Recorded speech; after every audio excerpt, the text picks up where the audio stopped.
Hey, welcome to Anything of Interest, episode 24.3, the show where we talk about anything at all, from global Anything at all. politics to the little thing at the end of your shoelaces. Or as something as innocuous as the origin story of the rule of thumb.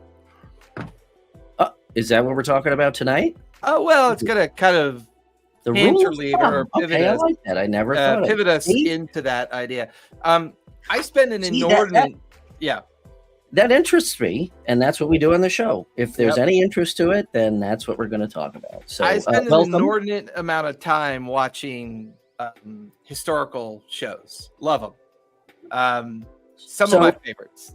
Tales of the Green Valley, the Tudor Monastery, these professional PhDs and archaeologists that actually live in a time period where they immerse themselves as completely. opposed to the rest of us who just live in quantum flux. Yes. In a state of quantum foam. So yeah, they actually live. They wear the clothes, they eat the food, they work the farms, they do. So, they do it in such a way that, the Tudor period. Oh, you're saying that they experience a different time period. Oh, yes. So just in your mind. like they do the Jamesian period, which is the 1600s. Okay. They do the Tudor period, which is the 1500s.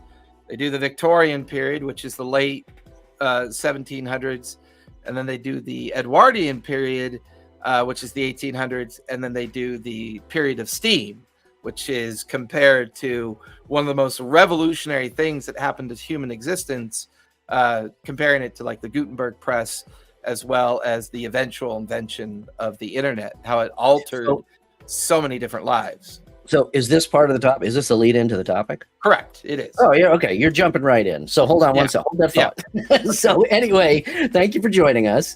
I'm Brian. This is Jason. Jason is a consummate historian, as you could probably already tell, and very analytical. And usually his data research is pretty spot on. I am much more opinionated and only skim data and pick out what I like to focus on. Which is not always true. I'm joking, of course. But anyway, welcome aboard. And with that, let's continue and jump into rule of thumb or wherever this is. So here we are living in a time period where we have a lot of words, phrases, and comparisons to things that have already happened. Now, I brought up the rule of thumb because I thought it was an interesting reference when I was watching one of the shows. The rule of thumb came about from the Tudor period, during the period of time when they invented the granary or the mill to refine grain into flour. I think I've heard of where this came from, but I'm going to wait. And in order to gauge the value of the flour, they would use this thing called the rule of thumb, where they put the flour in between their forefinger and their thumb, and they would rub it together. And the finer and more powdery the flour was, that would meet the rule of thumb. They were using the rule of thumb to determine the quality of the flour. And this got me to thinking, what else was going on during the medieval period that we could compare our modern existence to, both from a societal perspective and our interpretive perspective? Because a lot of modern... feedback. Sorry. My bad. Nope, I'm trying to... never mind. We'll get that worked out. We have no technical... I love how you always work on the hard stuff when we go live. I know. I'm like, well, I'll probably, because we have so many people watching. I'm like, I'll monitor the chat on YouTube, and I haven't really looked into it. We have no producer, no technical crew, so or quality control. We're good. Okay, that's not where I thought. I thought it had something to do with like weighing or putting your finger on the scale or something like that. But... No, that was a medieval practice or even an ancient practice. If you weren't careful, you would take something to be weighed and get paid for what you were bringing in. And I believe it was a reference to the word embezzlement or something like that. Okay. But now the rule of thumb came about. Yeah, the rule of thumb came about as the miller would check the quality of the flour by using the rule of thumb. Okay.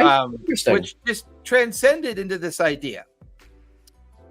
Are we you could say we're better off now like our quality of life is probably better. We live longer, right? There's a lot of things that you state about modern existence versus medieval existence. But Mm-hmm. yeah, when you go back and you begin to quickly summarize things about the past and compare them to our current existence, Mm-hmm. there's not much difference. It's just the things that surround us that are different, so economic status. The problems are always the same. They just Not wear that they're even the they just wear same. different clothes. Yeah, it's not even really that they're the same. There's a different kind of so one of Well, the things is economic aren't status. they though? Well, Yeah, exactly. So what are the basic problems? so Is economic making status, a living and raising a family and not being oppressed, I would say, are the basic but tenets. those aren't identifiable problems, and I'll focus on that, because if you go look at our history and think about where we are now, the same kind of opiate induced narrative is kind of doing now what it's already done many times before. So the economic status and work life, that was a fun comparison. I was like, okay, if you look at an economic status in your work life, is it different? So medieval peasants, right? So I just took the medieval peasant as a control to kind of get a feel for what that might be. Mm-hmm. Most medieval peasants were tied to the land through the feudal system. That's where the Lord, indentured them to the land. Yeah. Working as serfs for the Lord. They had little to no opportunity for social mobility. Lord Little L. Yeah. Were heavily taxed, and their livelihood was dependent almost entirely on agriculture. A peasant's workday was long and physically demanding, focused on subsistence farming, with little access to resources or markets beyond their local village. So I did a summary for the modern citizen. The average modern citizen has more diverse range of employment opportunities, including jobs in various sectors such as technology, service, and industry. While economic inequality persists, there's generally more social mobility and access to education. Modern work life varies significantly, with options for remote work, flexible hours, and greater emphasis on work-life balance. However, issues like job insecurity, automation, wage stagnation are still our modern challenges. Work-life balance, that phrase makes me laugh. Right? And if you think about in the terms of what the medieval peasant was toiling with, we still have a tax system that's overly taxing us. We have a corporate feudal system. You either worked for your corporate overlords or you died of starvation. Opportunity is still restricted by those that control access to that opportunity. Wait, so how is this different? So this was the point I was making. It's pretty much the same. Right. But it's a different caricature of the same thing. In our modern time, we hide behind convenience as if that's an advancement. But yet, to strive towards convenience has destroyed us as a society. Yeah, and my point, I'm agreeing with you, but I think to call something the same is kind of allowing for ignorance. When I say the same, I mean at its very base level, those concerns are the same. The concerns, yes, I would agree. The concerns. That's what I was saying. The situation, you're right, is slightly different, but it can be argued to your point that we have a little bit more freedom within those constraints. However, we also have much more to worry about and occupy our concerns than back then. Back then, it was a much simpler set of what do I need to worry about if you break it down. I would argue that it's actually the opposite. I think we have simpler concerns now because we don't have to worry about starving to death anymore. The concerns of the peasants time, they only had one thing to worry about. Now, wait a second. You and I don't have to worry about starving to death. A lot of people do. If we look at the system as a whole. But think about it. I'm not really classifying the starvation issue. What I'm more focused on is the narrative is simpler, I think, is inaccurate.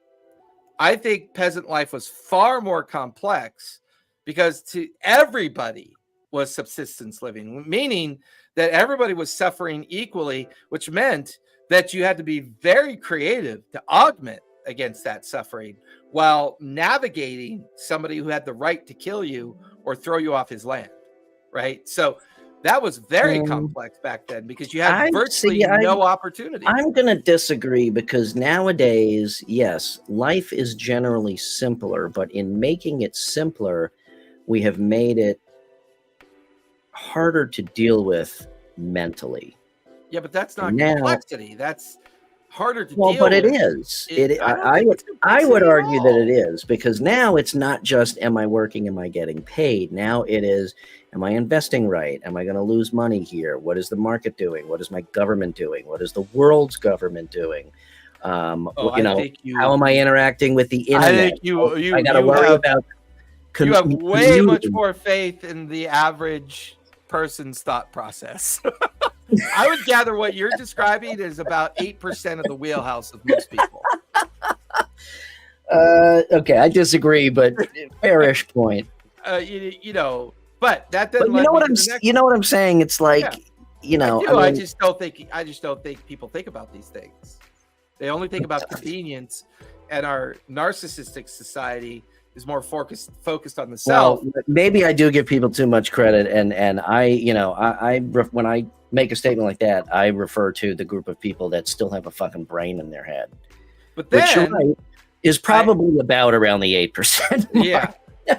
Then I started to think about our living conditions and our physical health, right? Because we live longer now. Whether or not hooked up to a machine means you're living a quality life longer is always the debate. But let me make one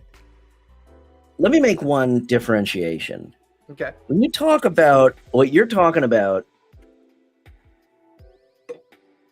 no, I'm thinking about the fact that back then, and pick whatever feudal system you want, whether it was England or, in Japan or whatever. Okay. Right. That person's world was much smaller. Mm-hmm. And their concerns were in a much smaller bubble. Now, when you say we, you have to define, are you talking about we in this country? Are you talking about we in your and my economic so that's a strata? Or are we talking about the greater we? Because really, in my opinion, we have to talk about the global community of we, excuse me. We'll get to the society compare because that's where you're at. I'm looking more at the individual peasant within that small confine of complexity because they have limited. Again, what's the modern day comparison? I'm comparing it to the individual of modern time, not the society yet, not to the great we, not to the great group. This is when you look at the I know, but I think you're missing my point. I'm not trying to be argumentative. Back then, globally, the situation was pretty similar. But you're putting two things together that aren't necessary yet. I'm looking at the individual. You're like you're jumping ahead to society. I get the individual, but you have to define. In my opinion, you have to define where the individual stands in today's world, because today's world, right? But that's a society question.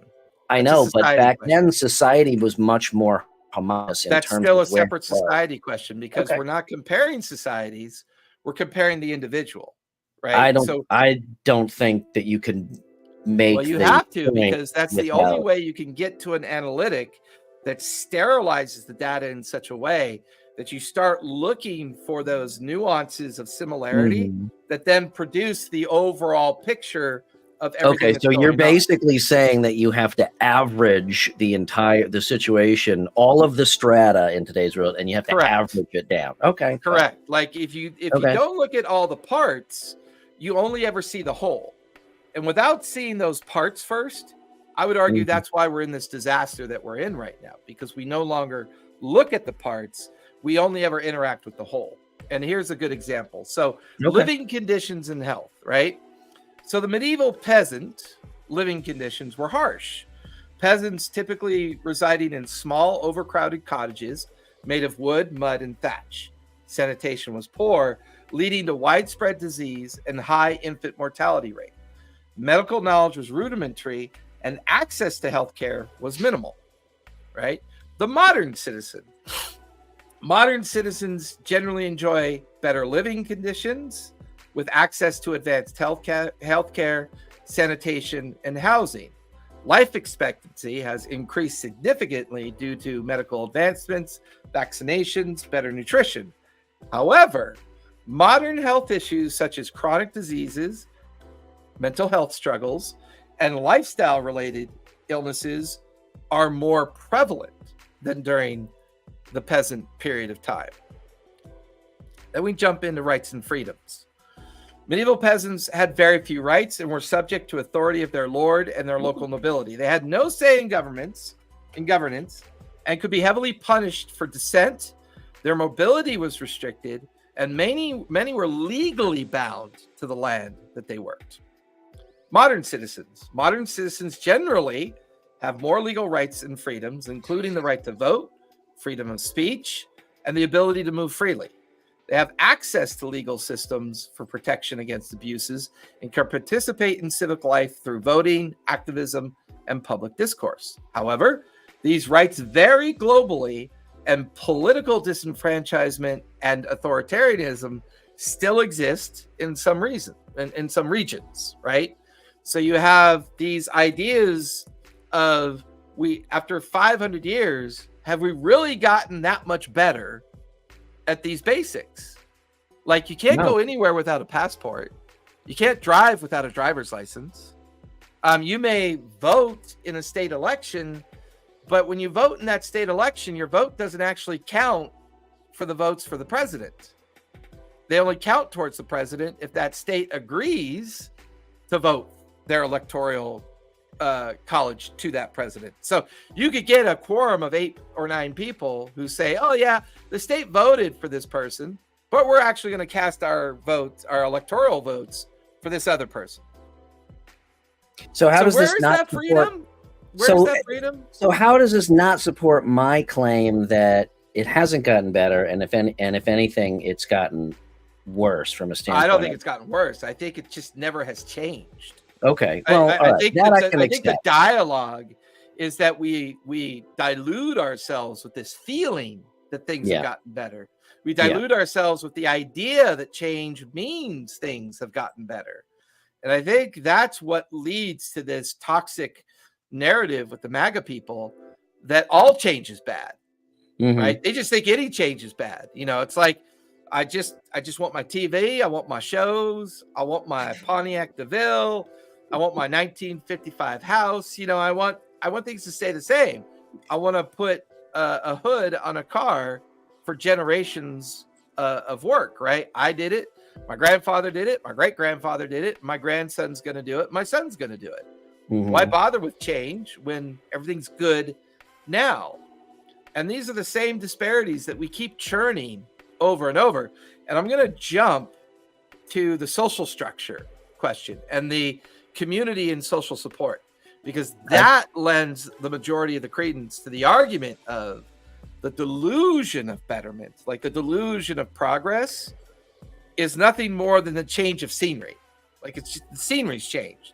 Instead of traffic jams of oxen carts and wagons, it's traffic jams of cars, right? The idea that somehow our progress and our advancements have given us this great social network, well, our over enthusiasm of this social network has also driven us equally as far apart. You know, chasms between us for the most part. Well, we've created a lot more of our own problems.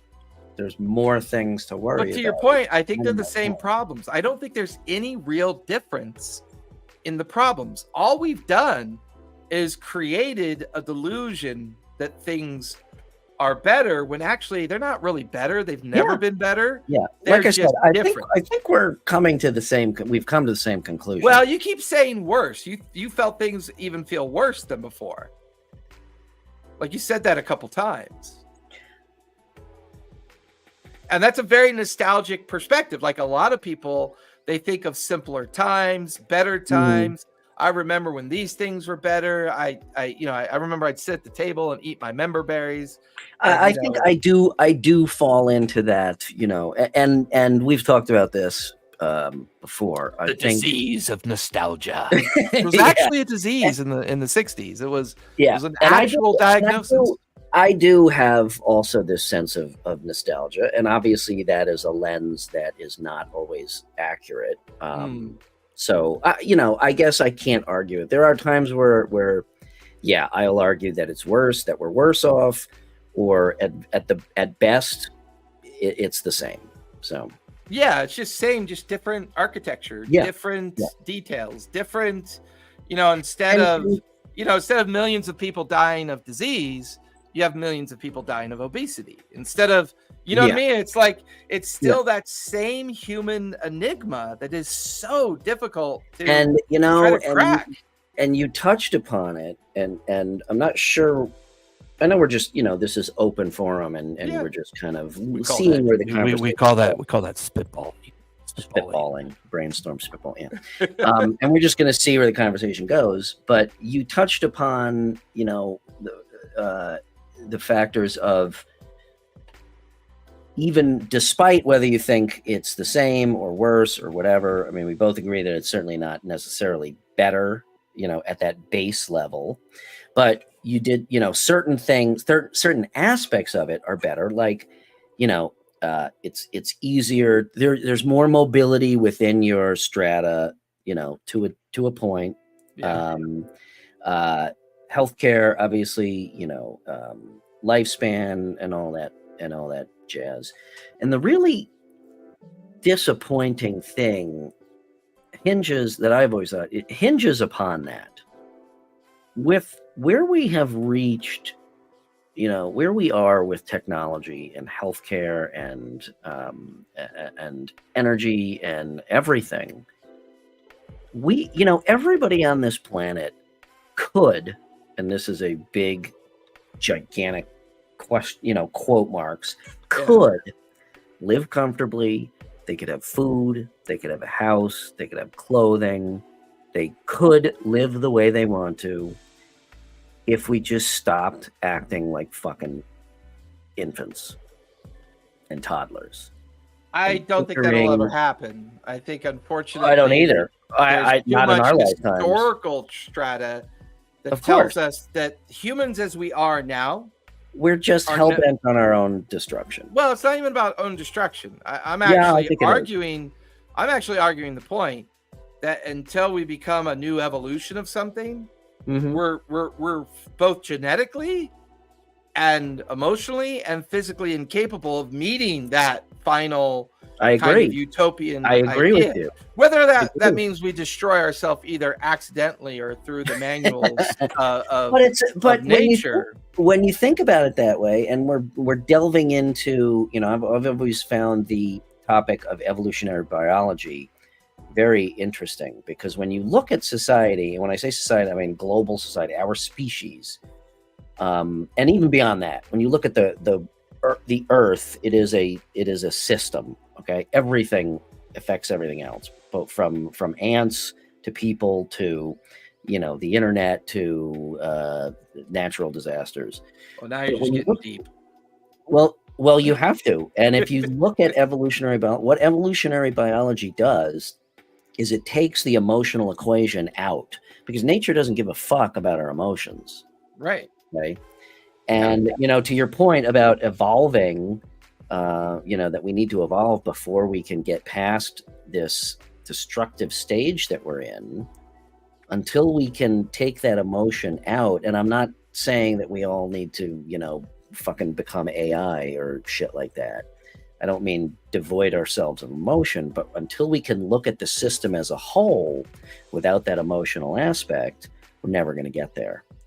And it's a shame. And it's a shame because, like I said, given where we are at our stage of technology, we could all be happy. And the reason not is because because of ourselves. To your point of evolutionary understanding, right? Mm-hmm.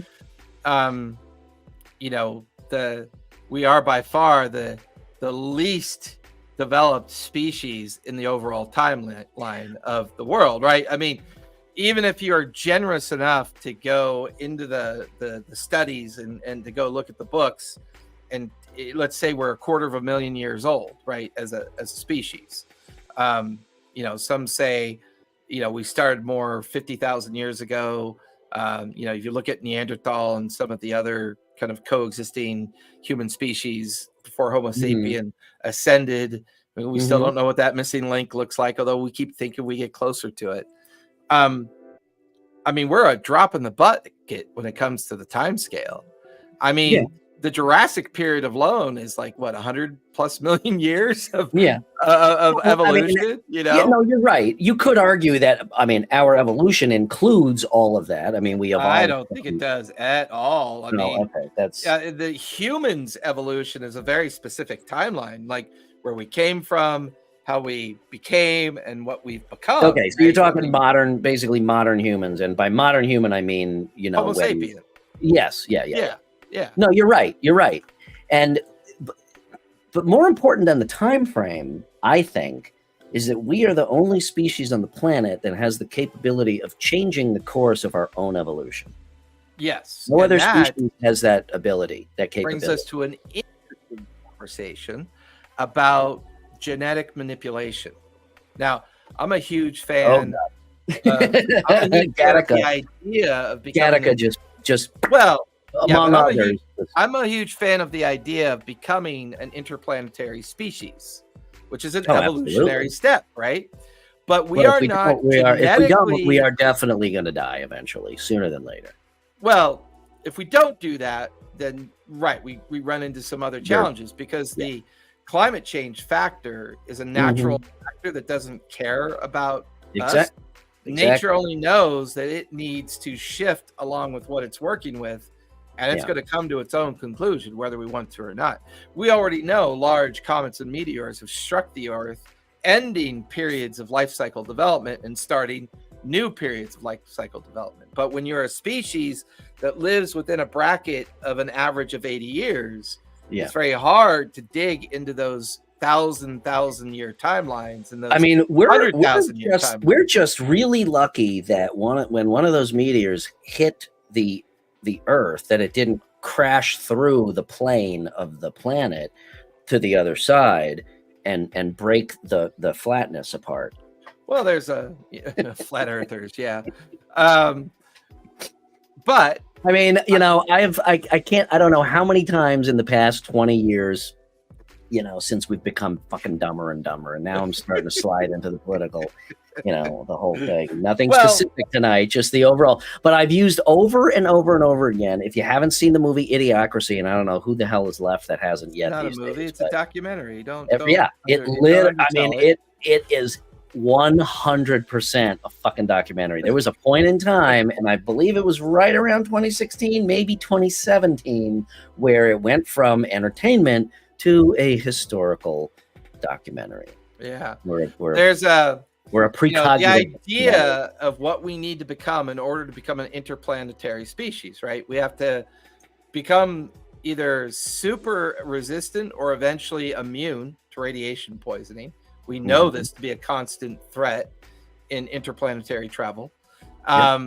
Our organs in zero gravity are going to alter and change over extended periods of time. Our muscles will atrophy if we don't come up with a way to prevent that from happening, which skeletal all of these system, everything.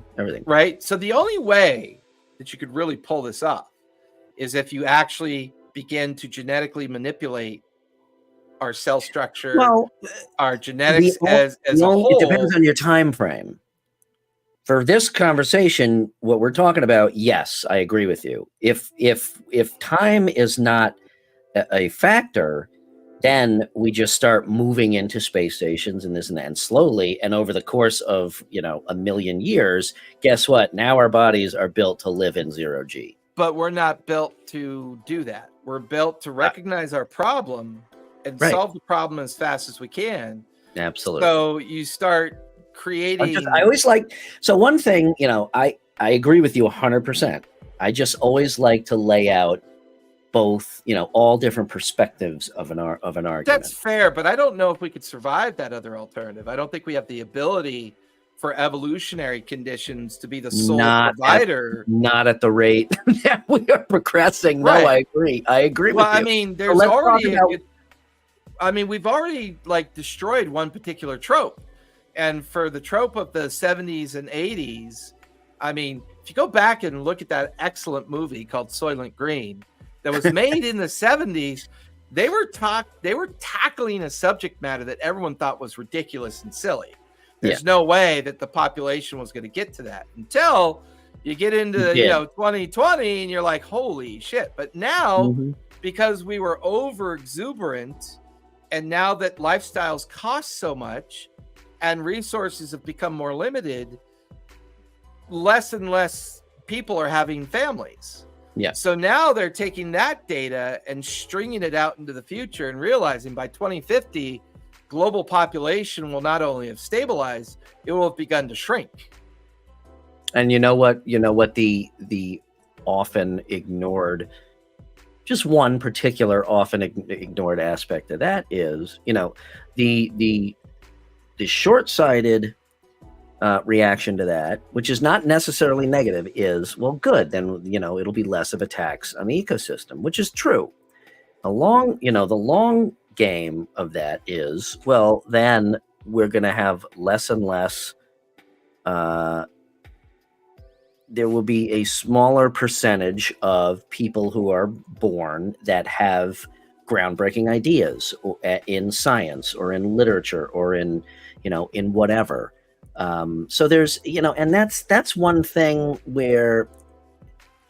that evolutionary biologists think about. And this is why I find it, and I'm not saying, I'm self-centered too. I don't, I couldn't prescribe to that, that science. It's very hard to do as a human being because we look at the world, we look at our lives through the lens of us and our lives, right? Each one of us lives in our own universe, it could be argued. And yes, that gets way deep and we could probably discuss that on another show. But where I'm going with that is that's what evolutionary biologists look at and are able to at least, theorize on that stuff. I kind of, so. Well, it's like I know a lot of people don't talk about this much anymore because there's other distractions that keep them focused on other things. But like when CRISPR came out, I thought it was a miracle.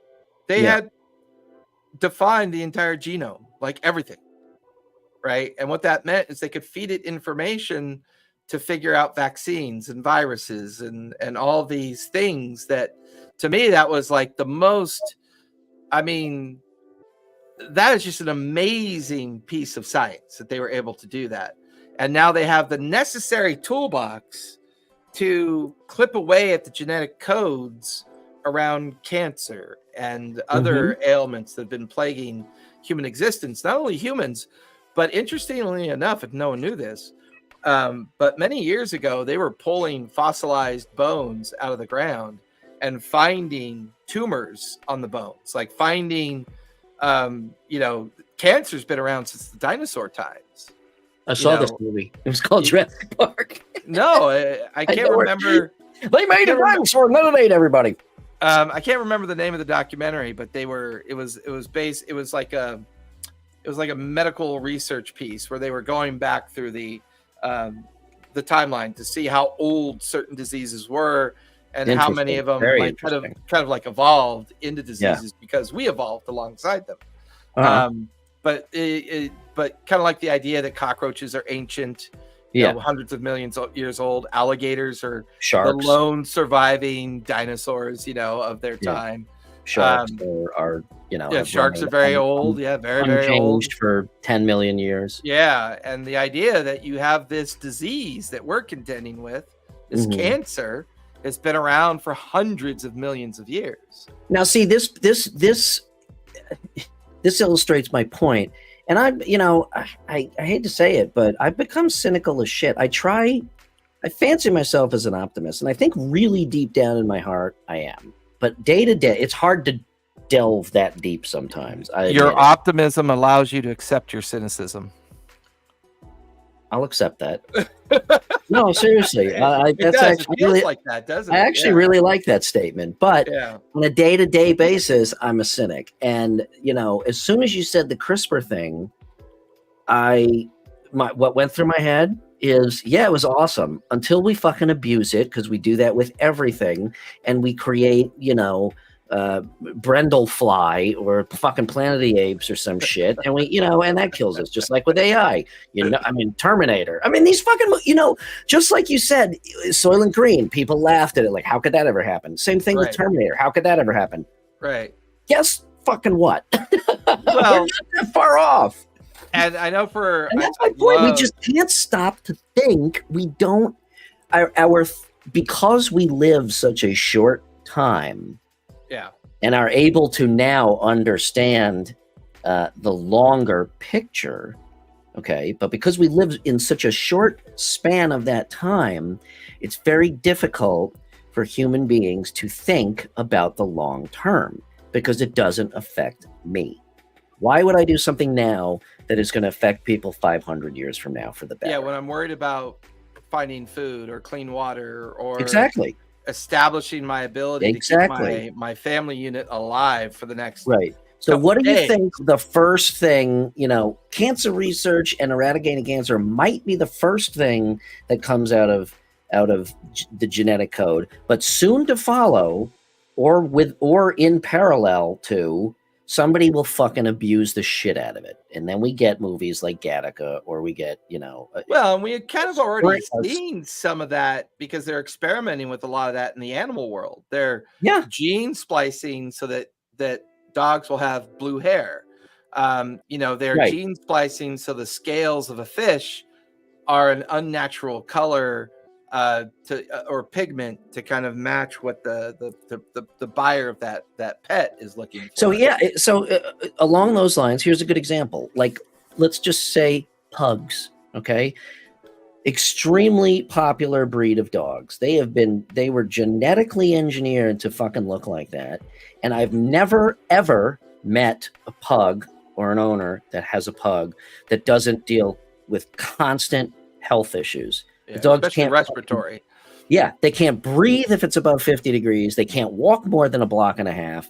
They snore. It's like, could you imagine living like that? If somebody took a sledgehammer to your face and smashed your face in, and then said, "Live the rest of your life like that," it's ridiculous, because because people fucking want this little designer piece of shit dog, and it pains me. I love dogs. Okay, I'm an animal lover. I especially love dogs, and it pains me to see breeds like this that are based on our conceit or greed, if you will, not with no regard for how that species lives or evolves, right?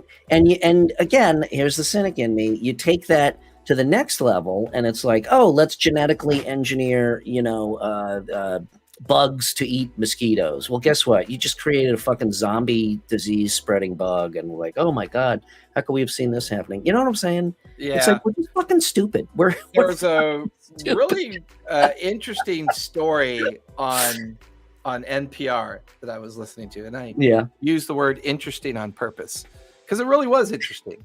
Okay. It was about the trainer who trained Flipper from the 60s. Yeah. He was actually... he was a dolphin, ladies and gentlemen, for those of you who are too young. Yes, there was this show in the 60s called Flipper. Yep. And it was... he was at SeaWorld. Was it San Diego or in Florida? It was the Florida Sea Aquarium is what I believe he was based at. But the guy who trained him finally had decided that he wasn't seeing what he was doing from the point of view of the dolphin. And as he began to see things from the point of view of the dolphin, he began to realize just how horrible what they were doing is. To train a dolphin, which is a very intelligent animal, the only way to train them is to build up this tremendous amount of trust, and then to execute those abilities, to do those tricks, was a violation of that trust. Yeah. And this was a constant psychological thing that they were doing on a daily basis. And by the end of his career, he began to realize that if I was a dolphin, I would simply hate humans, like hate them to the point, and what turned the tide for him, what changed it for him, was one of the dolphins he was training. Dolphins have the ability to commit suicide because of the way that they aspirate through their blowhole. They have an ability to stop breathing. Oh my God, that I didn't know. And that's what happened. He was in the tank. I know I think the only other species, or one of like 2 other species in humans, that actually have sex for pleasure and not just reproduction. They may be the only other one. Yeah. I did not know that they could actually. Yeah, they could actually commit suicide. Yeah. Wow. And by the way, if you're thinking of thoughts of suicide, please find help. Any 1-800 number you could call, you should. But yeah, that's what changed his outlook on his training career.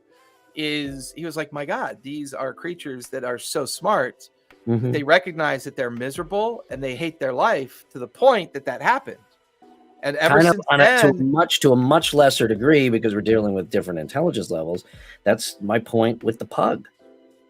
Yeah. So, but neither one evolved through genetic manipulation through science. They evolved through natural genetics. Like you paired one dog with another dog to create this pug, and then you paired that pug with another pug and another. But it's very similar to training a dolphin to. Yeah. So you've got all these. So you know what the key ingredient in that is, and I truly I've said this for a while now. I truly think that it is the very root level of where we put ourselves right now, where we have landed right now in our history. It is the lack of empathy. And I will wrap up tonight because we can only go 45 minutes tonight because I got to get home. But the rule of thumb, this all started with the idea of the rule of thumb. And the reason I want to take us back to the rule of thumb is we're incapable of learning over 500 years worth of very important information and knowledge about how we can do better every time, to the point our sheer laziness of language. We somehow know that the rule of thumb, right, is an easy thing to remember. Therefore, it becomes interesting to talk about because everybody's used the term before. Everybody said, well, the rule of thumb generally is. And you're like, well, where the fuck did that come from? Like, who was the origin of that? I have always but found yet we don't remember we don't remember the genocides. We don't remember the wars. We don't remember the struggles of the human condition. We don't remember all the things. We don't learn from our history. Easy to change. We just remember this little innocuous statement or this turn of a phrase called the rule of thumb. Yeah. I bet you could TikTok that and see thousands of TikToks over the rule of thumb. I love how you came full circle with that. I really do. This is an awesome conversation. I've always loved etymology and the origin of phrases. Yeah, it's always interesting to see where things come from. So I guess, we should probably, have like a takeaway from each episode. So I would say that tonight's takeaway is try to have some empathy and try to learn from your history, and improve your empathy by learning through that history. Yeah, I agree. 100%. Yeah. All right. Well, Brian, where can we find the show? You could find the show. We are here every Sunday night. Hopefully we will develop eventually a little bit of a chat following. So, because we love to have a chat while we do this, because, exchange of ideas, and certainly Jason's ideas and my ideas are only a tiny snippet. So we welcome other people's ideas. Yeah, tune in on Sunday nights if you'd like when we're live on YouTube at anything of interest _BWJB. It's in the corner. God damn it. I am never going to get the hang of that. Remember, it's always opposite of what you're looking I at. know. Down in the corner. And then you can also find us on Instagram and Threads at anything.of.interest. Yeah, don't bother looking for Gen X Geezer. I don't exist in the social space, but have fun trying. Good night, everybody. Thanks for joining us. Thank you for joining. Good night.